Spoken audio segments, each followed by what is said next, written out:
ஓம் சாயிரா சாயிரா ஓம் சாயிரா சாயிரா ஓம் சாயிரா சாயிரா அன்பே சாயிரா பேரன்பே சாயிரா அகிலம் தளிக்க ஆத்மா விழிக்க அனுதினம் சாயிரா எங்கள் அன்பே சாயிரா ஒன்றே இறைவன் ஒன்றே பூமிக்கென்றும் சாயிரா சரணம் சாயிரா நன்றே செய்து வாழ்வோம் நாம் ஒன்றே செய்து வாழ்வோம் அன்பே சாயிரா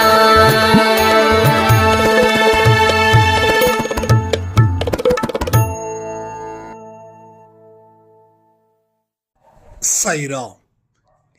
என் உயிரின் உயிரானவர்களே, கடவுள் கொடுத்தத எந்த மனுஷ தங்கு தடையின்றி ஏற்றுக்கொள்கிறானோ அவனுடைய வாழ்க்கையில கடவுள் அவன் கேட்காததையும் கொடுத்து திருப்தி அடைவார். இங்க ஒரு விஷயத்த நாம ரொம்ப தெளிவா புரிஞ்சுக்க முயற்சி பண்ணணும். நீங்க வருத்தப்படுறீங்கன்னா கடவுளும் வருத்தப்படுகிறார். நீங்க ஒரு விஷயத்தால சந்தோஷம் அடைகிறீங்கன்னா கடவுளும் சந்தோஷம் அடைகிறார். நாம ஒரு விஷயத்தால பாதிக்கப்பட்டு இருக்கோம், நமக்கு கவலைகள் அதிகரிக்குதுன்னா கடவுளும் நம்மளோட சேர்ந்து தானே அழுவாரு, அவரும் சேர்ந்து தானே கவலைப்படுவாரு. அதனால என்னுடைய அப்பாவை நான் எந்த இடத்துலையும் கவலைப்படாம வச்சிருக்கணும்னா முதல்ல நான் கவலைப்படாம இருக்கணும். இதை உணர்ந்துக்கோங்க. இது ஒரு ஆறுதலுக்காகவோ இல்லை வேறு ஒரு விஷயத்துக்காகவோ சொல்வது இல்லை, 100% உண்மை இது. உங்க வீட்டில் வயசான அப்பா இருக்கலாம், 60 70 தாண்டினவரா. உங்க மேல அவருக்கு கொல்ல பிரியம். ஆனா உங்க லைஃப்ல நடக்கக்கூடிய பிரச்சனைகளை ஏற்கனவே நீங்க சொன்னதால அவர் எப்பொழுதும் உங்களை நினைச்சு கவலைப்பட்டுக்கிட்டே இருக்கிறாரு. இப்போ உங்களை நினைச்சு அவர் கவலைப்படுறதே உங்களுக்கு மேலும் கவலையை கொடுக்குது. ஒரு வயசான அப்பாவை சந்தோஷமா நம்மளால வச்சிருக்க முடியலையே அப்படின்னு. அப்ப நீங்க என்ன பண்றீங்க? கவலைகள் எவ்வளவு இருந்தாலும் அந்த கவலைகள் இல்லாத ஒரு வாழ்க்கையை வாழ்ந்தாதான் என்னுடைய அப்பா சந்தோஷமா இருப்பாரு, கவலை இல்லாம இருப்பாருன்னு நீங்க உணர்வீர்களா மாட்டீங்களா? அந்த உணரும் தன்மை உங்களுக்கு முதல்ல இருந்துடுச்சுன்னா போதும், கடவுள் இன்னமும் சந்தோஷமா இருப்பாரு. என்னோட பிள்ளை நான் எவ்வளவுதான் கஷ்டத்தை கொடுத்தாலும் அவன் அந்த பிரச்சனைகளை சரி பண்ணிக்கிறானே,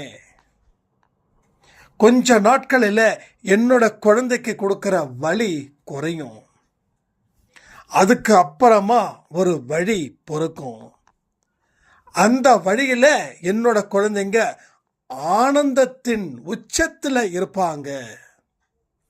இங்க பாருங்க, இது 100க்கு 100 சச்சரித்திரத்தில் இருந்து தான் எடுக்கிறோம் இந்த வார்த்தைகள், சரியா? இங்க கற்பனைகளை வச்சுக்கிட்டு நாம பேசல. வானத்துல வீடு கட்ட நமக்கு தெரியாது, நிலத்துல தான் வீடு கட்டணும். அது நம்ம நிலமா தான் இருக்கணும். அடுத்தவங்க நிலத்துல வீடு கட்ட முடியாது, வானத்துல வீடு கட்ட முடியாது, தண்ணீரில் வீடு கட்டவும் முடியாது. அப்ப எது பாசிபிளோ அதை தான் இங்க பேசுறோம். அதனால நீங்க நம்பிட்டீங்கன்னா பாஸ், நம்பலன்னா ஃபெயில், அவ்வளவுதான். அப்போ ஆண்டவன் கொடுக்கக்கூடிய விஷயத்தை நீ ஏற்றுக்கோ, அதுல பெறக்கூடிய துன்பத்தை சந்தோஷமா அனுபவி. அந்த துன்பத்திலையும் நீ கடவுளுக்கு மனப்பூர்வமா நன்றிகளை சொல்லு. உன்னுடைய வாழ்க்கை மற்றவங்க பார்க்குற மாதிரி இருக்கும். நல்லா யோசிச்சு பாருங்க, உங்கள் வாழ்க்கையில் எத்தனை நாள் மதிப்பையும் மரியாதையும் நீங்கள் இழந்தீங்க? சும்மா ஒரு அப்ராக்சிமேட்டாக மாதமோ வருஷமோ தெரிஞ்சதுன்னா கமெண்டில் போட்டு விடுங்க. என்னோட லைஃப்பில் பொறுத்த வரைக்கும் ஒரு 6 வருஷம் மதிப்பில்லாத மனுஷனாக நான் இருந்தேன். எனக்கான தேவைகளை என்னாலேயே பூர்த்தி செய்ய கையாளாகாத தனத்தில் இருக்கிறவனா நான் இருந்தேன். என்னை மதிக்கவே முடியாத ஒரு ஆளாக தான் நான் வாழ்ந்தேன். என்னையே நான் மதிக்க முடியல. என்னால் என்னை காப்பாற்றிக்க முடியாதப்போ என்னை எப்படி மதிக்க முடியும்? அப்போ 5 வருஷம், அந்த 5 வருஷம் கொடுத்த வழிதான் இப்படிப்பட்ட ஒரு வழியை ஏற்படுத்துது. இப்போ என்னோட பிரச்சனைகள் இருக்குதான்னு நீங்கள் கேட்கலாம். பிரச்சனைகள் இருக்குது, அதை தீர்ப்பதற்கு வழியும் இருக்குது. அதனால பிரச்சனைகளை பார்த்து நான் கவலைப்படலை. பிரச்சனையே இல்லைன்னு சொல்லி உங்ககிட்ட நான் காது குத்த முடியாது. ஏன்னா உண்மைதான் பேசணும். இது உண்மை பேசுகிற இடம். பிரச்சனைகள் நிறைய இருக்குது, பிரச்சனைகளை தீர்ப்பதற்கும் நிறைய வழிகள் இருக்குது. அப்போ எல்லா ப்ராப்ளத்துக்கும் உண்டான கண்ட்ரோல் நம்ம கிட்ட இருக்குது. இதை தான் அவர் உங்களுக்கு கொடுப்பாரு. எனக்கு ப்ராப்ளமே இல்லாத ஒரு வாழ்க்கையை கொடுன்னா எந்த சாமியும் கொடுக்காது. உனக்கு ப்ராப்ளமே இல்லாத ஒரு வாழ்க்கை வரணும்னா நீ வாழவே கூடாது. வாழ்ந்த உடனே செத்து போயிடணும், பிறந்த உடனே செத்து போயிடணும். நீ உயிரோடு இருந்தால் அனுபவிக்கணும் இல்லை? இப்போ நல்லதையும் அனுபவிக்கிற, அப்போ கெட்டதை அனுபவிக்கிறதுல மட்டும் ஏன் இவ்வளவு தயக்கம்? அப்போ எல்லா விஷயத்தையும் நாம் சரிசமமாக எடுக்க பழகியிருக்கோமா? இதான் முக்கியம். அதை பழகிட்டீங்கன்னாவே பிரச்சனைகள் உங்களை பார்த்து ஓடி போயிடும். நீங்கள் கடவுள்கிட்ட கேட்குற அத்தனை வரமும் உங்களுக்கு கிடைக்கும். இது உண்மை, இது உண்மை. நான் உண்மையை மட்டும்தான் பேசுகிறேன். ஏன்னா ஏன் இது ரொம்ப தெளிவாக சொல்கிறேன்னா, நேற்று கிட்டத்தட்ட ஒரு 7-8 பேரோட பிரச்சனைகள் ஓவராக இருந்தது. அந்த பிரச்சனைகளுக்கு உண்டான தீர்வு தான் இந்த பதிவில் நான் சொல்லிட்டு இருக்கேன். தயவுசெய்து நீங்கள் அன்பேசாய் ஆடியோவில் எனக்கு கேள்விகள் கேட்குறீங்கல்ல வாட்ஸ்அப்பில், அடுத்த நாள் பதிவு கண்டிப்பாக அது ரிலேட்டடாக தான் இருக்கும். நீங்கள் பார்க்காம போயிட்டீங்கன்னா யார் பொறுப்பேற்றுக்க முடியும்னு எனக்கு தெரியல. அதனால தான் நான் சொல்கிறேன், பார்ப்பதும் பார்க்காததும் உங்கள் விருப்பம், உங்கள் இஷ்டம். அதை நான் ஃபோர்ஸ் பண்ண முடியாது. ஆனால் அன்பேசாயில் எல்லாரும் 100க்கு 100 மார்க் வாங்கணும், அதை ஃபோர்ஸ் பண்ண முடியும் என்னால். நீங்கள் அன்பேசாய் குடும்பம் அப்படின்றத ஒரு அடையாளத்தை ஏற்படுத்தணுமா வேண்டாமா? நான் ஒரு விஷயத்த சொல்ல இது பண்ணுறேன். ஒவ்வொரு வியாழக்கிழமை அன்னைக்கும் நாம் எல்லோ கலர் ட்ரெஸ்ஸை தான் நம்ம போடணும்னு சொல்லியிருக்கோம். நான் ஃபாலோ பண்ணுறேங்க. ஒரு 4 பேர் 5 பேர் ஃபாலோ பண்ணுறாங்க. ஆனால் அன்பேசாய் குடும்பத்தில் இருக்கிறவங்க எத்தனை பேர்? அத்தனை பேர் ஃபாலோ பண்ணுறோமா? ஏன் ஃபாலோ பண்ணல? அந்த உணர்வு நிலை உங்களுக்கு ஏன் இருக்கணும்? நம்ம என்ன விளம்பரப்படுத்துகிறோமா? இல்லை காணிக்கைக்கு உண்டியல் ரெடி பண்ணுறோமா? இல்லை கோயில் கட்டணும் நன்கொடை கொடுங்கன்னு சொல்லி எழுதுகிறோமா? ஏதாவது பண்ணுறோமா? எதுவும் பண்ணலை. எது நாம் புனிதமாக ஒரு விஷயத்தை செய்கிறோமோ அந்த இடத்துல ஒரு வியாபாரம் இருக்கக்கூடாதுன்னு நான் நினைக்கிறேன். அப்போ இது ஏன் ஒரு உணர்வு நிலை உங்களுக்கு வரணும் அப்படின்னா, அந்த எல்லோ கலர் ட்ரெஸ்ஸை நீங்கள் போடும்போது என்ன தோணும் தெரியுமா?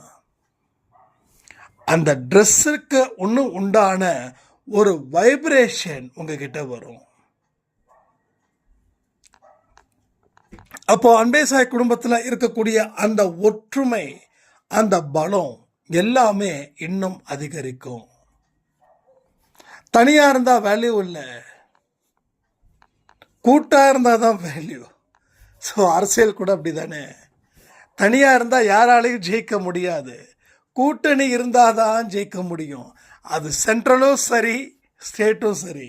நான் தனியாக தான் நிற்பேன், நான் தான் வளருவேன் அப்படின்னா 0% அங்கே தோல்வி மட்டும்தான் கிடைக்கும்.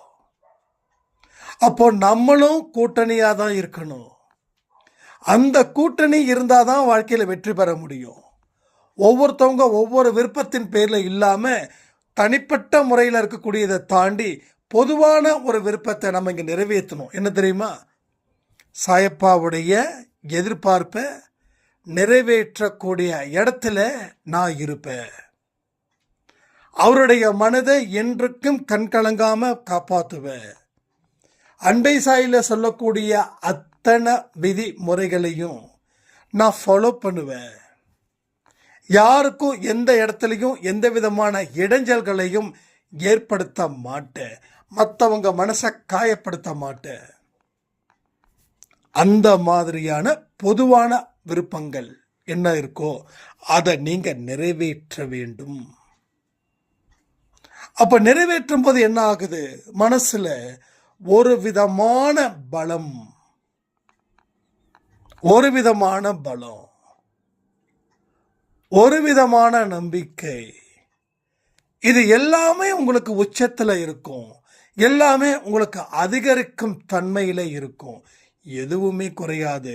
முதலுக்கு மோசம் இல்லை, ஸோ நஷ்டம் இல்லை, மோசம் இல்லை. சிறுக சிறுக சிறுக சிறுக லாபம் பெருகும். வளர்ச்சியை காண்போம். எங்கும் எதிலும் அந்த வளர்ச்சியை நாம் காண்போம். இதை எல்லாம் நீங்க உணரணும். உணர உணர உணர நீங்க பறந்துகிட்டே இருப்பீங்க. பறக்கணுன்ற ஆசை உங்களுக்கு இருக்குதா? யார் யாருக்கெல்லாம் உயரத்தில் பறக்கணும்னு ஆசை இருக்குது? எனக்கு இருக்குதுப்பா, நான் போய் சொல்ல மாட்டேன், எனக்கு இருக்குது. ஸோ எல்லா மனுஷனுக்கும் இருக்கும். கீழே விழுந்து சாகிறது பிடிக்குமா, இல்லை பறந்து பறந்து பறந்து வாழ்றது பிடிக்குமா? யார் யாரெல்லாம் பறக்கணும்னு நினைக்கிறீங்களோ அத்தனை பேரோட மனசும் சுத்தமாக இருக்கட்டும். எண்ணங்கள் பியூரிஃபை பண்ணுங்க. தண்ணியை ஃபில்டர் பண்ணி குடிக்கிறோம், ஏன்? உடம்புக்கு பிரச்சனை ஆகிடும். ஆனால் எண்ணங்களை ஏன் ஃபில்டர் பண்ணி உள்ளே அனுப்பலன்னு தான் தெரியல. ஒரு நார்மலான ஒரு மாத்திரை போட்டால் சுகாதாரம் சரியாயிட போகுது. அதுக்கே இவ்வளோ மெனக்கிடுறோம். மனசில் இருக்கக்கூடிய எண்ணங்களை எல்லாத்தையுமே உள்ள விட முடியும்? இருக்கிற அழுக்குகளை விட முடியுமா? சொல்லுங்க. அப்போ அதை பியூரிஃபை பண்ணணும். நான் யாருன்னு என்னைக்கா நீங்கள் நினச்சிருக்கீங்களா? நான் என்ன சொல்லலை, உங்களை சொல்கிறேன். நான் யார் அப்படின்ற தனிப்பட்ட முறையில் உங்களை கேள்விகள் கேளுங்க, அது பதில் சொல்லும். உன்னோட எண்ணங்கள் தாண்டா நீ. உன்னோட எண்ணங்கள் எப்படிப்பட்டதோ அதை தான் நீ பெற முடியும். நம்ம ஆசைப்பட்டது நடக்குது, அது ஆபத்தில் முடியுது. நம்ம ஆசைப்படலைன்னா நடந்திருக்காது. அப்போ அந்த ஆசையோட மறு உருவம் எண்ணங்கள். எண்ணங்கள் உள்ள வந்தது, அதை விதைச்சோம், அதை பாதுகாத்தோம், ஒரு நாள் அறுவடை பண்ணோம். நீ அறுவடை பண்ணது நல்லதா கெட்டதா? நீ பண்ணது விஷச்செடியா இல்லை நல்ல செடியா? இதெல்லாம் தான் இங்கே காரணமாக அமையுது. அதற்கு உரிய முறைகளை நீ அமைத்துக்கொள். உன் வாழ்க்கையில் நீ உயர உயர பறக்க முடியும். இல்லைன்னா கண்டிப்பாக பறக்கவே முடியாது. பறக்கக்கூடிய எந்த மனுஷனுக்கும் ரெக்கை இருந்தால் தான் பறக்க முடியும். அந்த இறக்கை ஆரோக்கியமாக இருந்தால் தான் பறக்க முடியும். அப்போ ஆரோக்கியமாக இருக்கணும்னா என்ன பண்ணணும்? உன் எண்ணத்தை சுத்தம் பண்ணு, உன் மனசை சரி பண்ணு, உன்னை ஒட்டுமொத்தமாக கடவுளுக்கு கொடு. கடவுள் கொடுத்த ஒட்டுமொத்தத்தையும் எடுத்துக்கோ. அது நன்றிகள் சொல்லு. அதை என்னைக்கு கவலைப்படாத.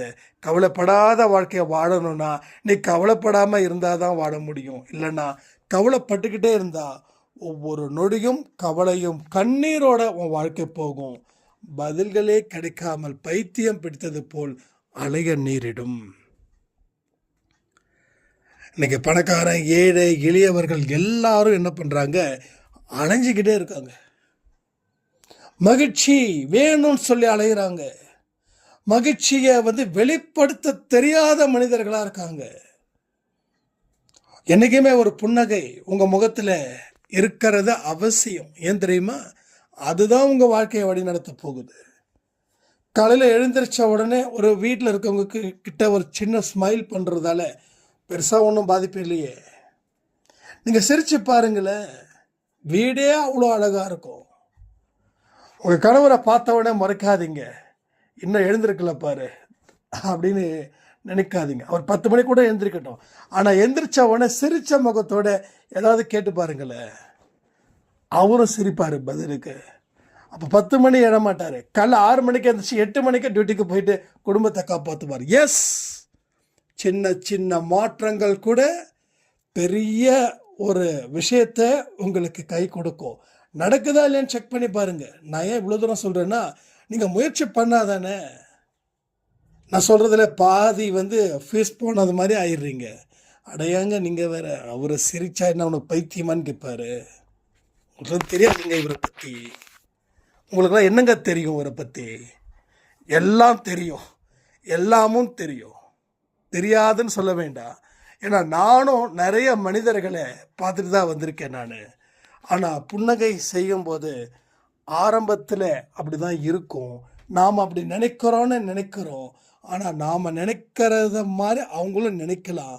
ஒருவேளை அவர்கள் பரவாயில்லையே, நம்ம மனைவி இன்றைக்கி சாஃப்டாக இருக்காங்களே, சிரிச்ச முகத்தோடு இருக்காங்களே, ஹாப்பியாக இருக்காங்களே, அந்த ஒரு தாட்டும் வர்றதுக்கு வாய்ப்பு இருக்குது தானே. ஆனால் ஒன்றுங்க, என்ன பிரச்சனை தெரியுமா? நீங்கள் முடிவு பண்ணிட்டதால தான் பிரச்சனையே இருக்குதுங்க.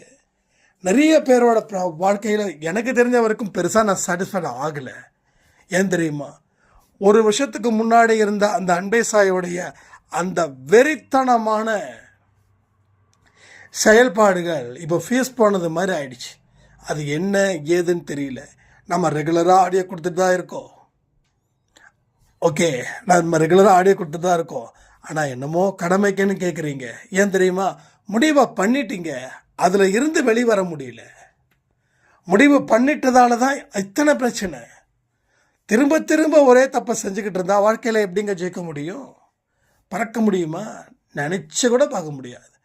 கனவுல கூட நினச்சி பார்த்துடாதீங்க நீங்கள் வாழ்க்கையில் உயர்ந்துட முடியும்னு. ஏன் தெரியுமா? நீங்கள் முடிவு பண்ணதை வச்சு வாழ்ந்துட்டுருக்கீங்க. ஆனால் நீங்கள் முடிவு பண்ணதை மாற்றிட்டீங்கன்னா கனவுல என்ன நினைச்சிங்களோ அது நிஜத்தில் நடக்கும். இது சாயப்பா மேலே சத்தியமாக சொல்கிறேன். ஸோ எல்லா மிஸ்டேக்கும் எங்கேருந்து வருது? உங்ககிட்ட இருந்து.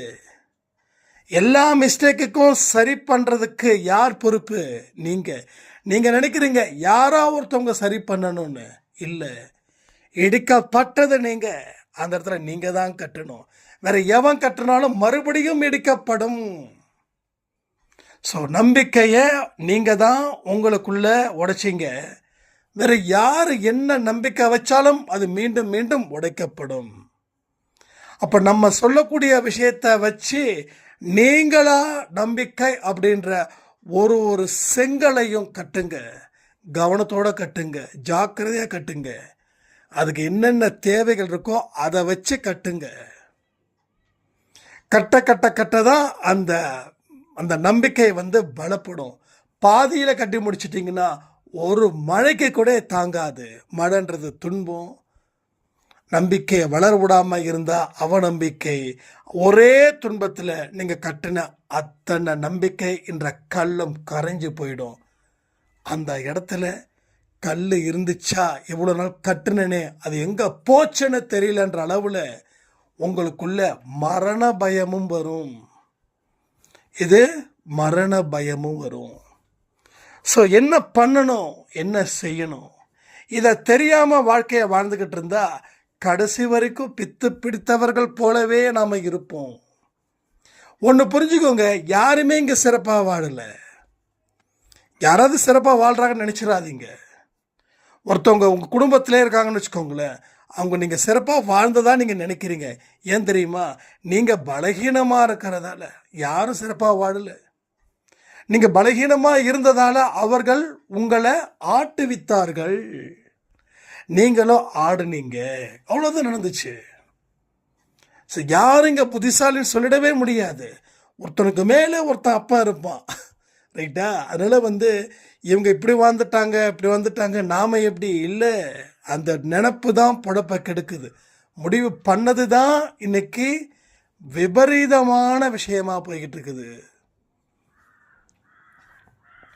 அப்போ இது எல்லாம் என்ன செய்யணும், என்ன பண்ணணும்?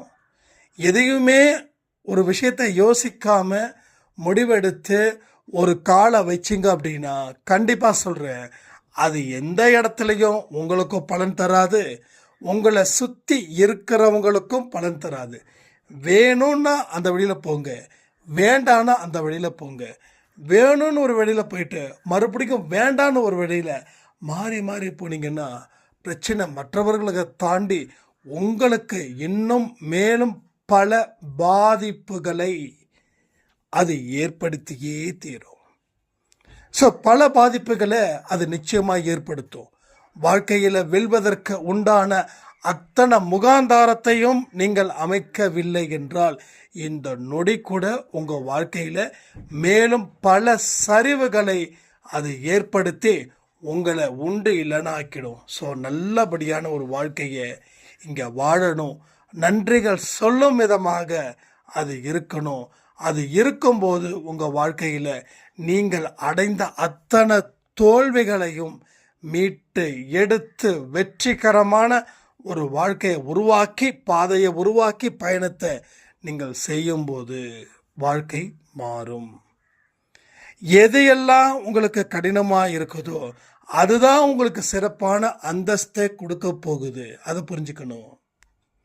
எதெல்லாம் ஈஸியாக கிடைக்குதோ அது அத்தனையும் ஃபெயிலியர் ஆகிடும். எதெல்லாம் நீங்கள் கஷ்டப்பட்டு உருவாக்குறீங்களோ அதில் கொஞ்ச நாள் லயிச்சிருங்க. இது இப்படி இருக்க அப்படி இருக்கேன்னு சொல்லி ஃபீல் பண்ண வேண்டாம். மாற்றத்தை அக்செப்ட் பண்ணும்போது சில கடினமான பாதையில் போய் தான் ஆகணும். அந்த கடினமான பாதையில் எதுக்குங்க போகிறோம்? நம்மளை சிதைச்சிக்கவா? இல்லை, ஒரு சந்தோஷமான வாழ்க்கையை வாழ்வதற்காக தான் அந்த கடினமான பாதையில், அந்த ஒரு இக்கட்டான பாதையில் நாம் பயணம் மேற்கொள்கிறோம். அதை நினைத்து கொண்டு செயல்படு. உன் வாழ்க்கையில் நீ இழந்த இடம் ஒன்று இருக்கே, அதை விட பெறக்கூடிய இடம் மிகப்பெரிய ஒரு இடமா அமையும். ஒன்றே ஒன்று சொல்கிறேன், சின்ன வயசில் கஷ்டப்பட்டவர்கள் எவராக இருந்தாலும் சரி, வயது ஆக ஆக சந்தோஷத்தில் நிலைத்து இருப்பார்கள். என்ன ஒரு பிரச்சனை என்ன தெரியுமா? உடனே நீங்கள் கேட்கலாம், சின்ன வயசில் இருந்து தான் நான் கஷ்டப்பட்டுட்டு இருக்கேன், இப்போ வரைக்கும் என் வாழ்க்கையில் எந்த இடத்துலையும் வெற்றி பெற முடியலன்னா அதுக்கும் காரணம் இருக்குது. என்ன தெரியுமா? அறிவை பயன்படுத்தி வாழணும். அறிவை பயன்படுத்தாமல் வாழ்ந்துக்கிட்டு இருந்தால் கஷ்டம் மட்டும்தானே கிடைக்கும். அப்போ கடவுள் கொடுத்தது என்னதுங்க? 6th sense. அதை சரியாக பயன்படுத்துகிறோமா? இல்லையே. ஏதோ ஒரு ஆய்வு, நான் அடிக்கடி சொல்லியிருக்கேன்னு நினைக்கிறேன், 25% தன்னுடைய அறிவை பயன்படுத்துகிறவங்க உலகத்தில் சாதனையாளர்களாக இருக்காங்க. எவ்வளோ? Just only 25% below, not above, below. So அவங்க வாழ்க்கையில் சாதனையாளர்களாக இருக்காங்க. அப்போ நாம் எந்த அளவில் அந்த அறிவை பயன்படுத்தி இருக்கிறோன்னா 1% இல்லை 5%. உண்மையாக சொன்னால் இது வெட்கக்கேடு தான். ஏன்னா அறிவை பயன்படுத்த முடியல. எப்போ பார்த்தாலும் ஒரு என்டர்டெயின்மெண்ட்டு தான் நமக்கு தேவையாக இருக்குது. உனக்கு இருக்கக்கூடிய வழியில் இருக்கக்கூடிய அறிவை உன்னால் பெரட்ட முடியாதப்போ நீ எப்படி நல்ல வாழ்க்கையை வாழ முடியும்? நீ முட்டாளாகவே இருந்தா எப்படி? அப்போ நீ முட்டாளா? உண்மையிலே முட்டாளா? இல்லை, நீ அறிவாளி. உன்னோட அறிவை பயன்படுத்தாமல் இருக்கிறதால நீ முட்டாளா நினைக்கிற. அப்போ நீ முட்டாள் இல்லை, நீ அறிவாளி. உனக்கு தேவையான விஷயத்தில் கவனத்தை செலுத்து, தேவையில்லாத விஷயத்தில் கவனத்தை செலுத்தாத. நேரத்தை சரியாக பயன்படுத்து. யாருக்கும் எந்த பாதிப்பும் இல்லாத அளவில் உன்னுடைய வாழ்க்கையை வாழ்ந்து பாரு. சரித்திரம் படைக்கிறதுன்றது ரொம்ப ரொம்ப ஈஸி, ரொம்ப ரொம்ப ஈஸி. உடல் பலம், மனபலம். உடலை சரி பண்ணு, மனதை சரி பண்ணு. இந்த ரெண்டத்தையும் சரி பண்ணா உன்னுடைய உழைப்பு, உன்னுடைய முன்னேற்றம், இதை வைத்து கொண்டு நீ உன் வாழ்க்கையில் எதிர்நீச்சல் போடலாம். கடைசியில் 20 பேரோட கிளம்புன நீ ஒத்த ஆளாக நிற்ப, மீதி 19 பேர் காணாமல் போவாங்க. ஸோ இதுதான் அறிவு. அறிவையும் பயன்படுத்தணும், மனதையும் பயன்படுத்தணும். உன்னோட 5 புலன்களையும் நீ செய்யக்கூடிய கடமையில் வைக்கணும். அப்படி வைக்கும்போது உன் வாழ்க்கையில் நீ எல்லா விஷயத்தையும் சாதிக்க தான் தீர்வ. இது எல்லாம் புரிஞ்சுக்கோங்க. சும்மா என் வாழ்க்கை அப்படி போயிடுச்சு, இப்படி போயிடுச்சு, அவனால் கெட்டது, இவனால் கெட்டது, எவனாலையும் கெடலை. எவனாலையும் கெடல, எந்த கொம்பனாலையும் உங்கள் வாழ்க்கையை சத்தியமாக கெடுக்க முடியாது. நோட் பண்ணிக்கோங்க. நீங்கள் கெடுத்தா உங்கள் வாழ்க்கை கெடும், நீங்கள் கெடுக்கலைன்னா உங்கள் வாழ்க்கை நல்லா இருக்கும். உங்களுக்கு தேவையானது ஒன்றே ஒன்று தான், எந்த வழியில் இந்த பயணம் இருக்க வேண்டும். இதே ஒரே ஒரு விஷயந்தான். எந்த ஒரு காரணத்தை கொண்டும் முன் வச்ச காலை பின் வைக்காம உங்கள் வாழ்க்கை பயணத்தில் வரக்கூடிய தடைகளை எதிர்த்து நின்று போராடுங்க. எதுவுமே எமோஷ்னலாக முடிவு பண்ண வேண்டாம். இது ரொம்ப முக்கியம். உங்கள் மைண்டுக்குள்ள ஒரு சில விஷயங்கள் கடவுள் வழி கொடுப்பார். இது ஆகும், இது ஆகாது, இதை செய்யாதன்னு. அதை உறுதியாக பற்றுங்க. அதை பற்றிக்கிட்டிங்கன்னா உங்கள் வாழ்க்கையில் நீங்கள் வானத்தில் உயர உயர உயர பறக்க முடியும். இதை எல்லாத்தையும் 1க்கு 4 தடவை உங்கள் மைண்டுக்குள்ளே ஏற்றுங்க. எல்லாமே என்ன தெரியுமா பிரச்சனை? ஒரு மனுஷனுடைய பிரச்சனைகளுக்கும் அடிப்படை காரணமாக இருக்கிறது அவனுடைய மைண்டு. அவன் மைண்டுக்குள்ளே எதை ஏற்றி வச்சிருக்கிறானோ அதுதான் அவன் வாழ்க்கையை தீர்மானிக்குது. அப்போ இது வரைக்கும் நம்ம ஏற்றி வச்சது அது நம்ம வாழ்க்கையை புரட்டி போட்டுச்சு. இனி என் வாழ்க்கையில் இப்படித்தான் நடக்கணும்னு சொல்லி உங்கள் மைண்டை ஸ்ட்ராங் பண்ணிட்டீங்க அப்படின்னா அதை தாண்டி வேறு எதுவும் உங்கள் வாழ்க்கையில் நடக்கவே நடக்காது. அதுக்கு நான் உங்களுக்கு 100% உத்தரவாதத்தை கொடுக்குறேன். ஏன்னா என்னுடைய லைஃப்பில் மட்டும் இருக்கக்கூடிய எக்ஸ்பீரியன்ஸை நான் பேசலை. இங்கே பல பேர் அன்பே சாய் குடும்பத்தில் அவங்களுடைய எக்ஸ்பீரியன்ஸை ஷேர் பண்ணும்போது அதில் இருந்து கண்டுபிடிக்கப்பட்டது தான் இத்தனை விஷயங்களும். ஸோ 100 பேர் 1000 பேர் நெருக்கடியில் இருந்தாலும் உங்கள் மனசு என்ன சொல்லுதுன்றது தான் முக்கியம். இந்த 1000 பேரை என்னால் சமாளிக்க முடியும் அப்படின்னு உங்கள் மனசு தீர்மானம் பண்ணிடுச்சுன்னா அது தடுக்க ஒருவனாலையும் முடியாது. ஸோ எல்லாமே எங்கே இருக்குது? கண்ட்ரோல். அந்த மைண்டை கண்ட்ரோல் தான் பண்ணும். ஆனால் அது எப்படி கண்ட்ரோல் பண்ணணுன்றத நாம் தான் முடிவு பண்ணணும். அந்த முடிவின்படி ஒரு தொடக்கத்தை கொடுங்க. உங்கள் தொடக்கம் நல்லா இருந்துச்சுன்னா உங்கள் வாழ்க்கை நல்லா இருக்குன்னு சொல்லி இந்த பதிவை நான் முடிக்கிறேன். ஜெய் சாய்ராம்.